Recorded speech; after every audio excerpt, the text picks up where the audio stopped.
মানুষ ভাবে রহস্য লুকিয়ে থাকে অন্ধকারে, কিন্তু অনেক সময় রহস্য লুকিয়ে থাকে ঠিক চোখের সামনেই।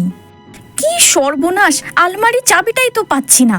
গয়নাগুলো ভেতরে আছে, আজ দরকার আর আজই নেই। প্রতিদিন জিনিস এদিক ওদিক রাখিস, এখন দোষ দিচ্ছিস চাবিকে?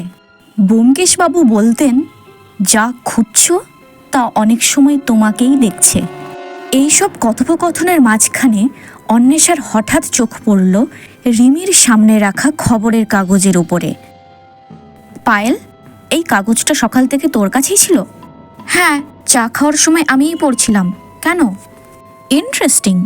খবরের কাগজের এই কোণটা একটু মুড়ানো কেন? আর এই লাল কালির দাগটা, এটা তুই দিয়েছিস? না তো, আমি তো লাল পেনে কোথাও দাগ দিইনি। চাবিটা কি হারালো নাকি লুকানো হলো? রিমি, তোর হাতে লাল কালির দাগ কেন? হো, মার্ক করতে গিয়ে মনে হয় হাতে কালি লাগিয়ে ফেলেছিস।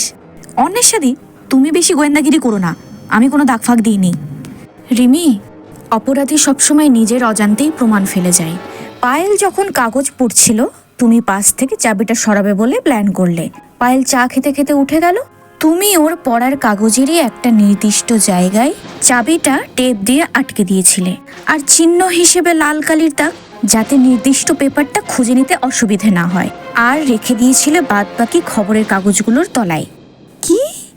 খবরের কাগজের তলায়? এই যে।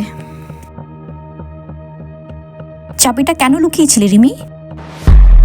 সুযোগ পেলেই গয়নাগুলো সরানোর প্ল্যান ছিল, তাই তো? চুরি করা আমার উদ্দেশ্য ছিল না, আমি শুধু ওকে একটু ব্যতিব্যস্ত করতে চেয়েছিলাম, যাতেও আজকের পার্টিতে না যেতে পারে। আচ্ছা মেয়ে তো, এত হিংসের মনে! আবার কত কায়দা করে লুকিয়েছে, সহজে সার্চ করেও পেতাম না, যদি না তুই এই ক্লুগুলো পেতিস।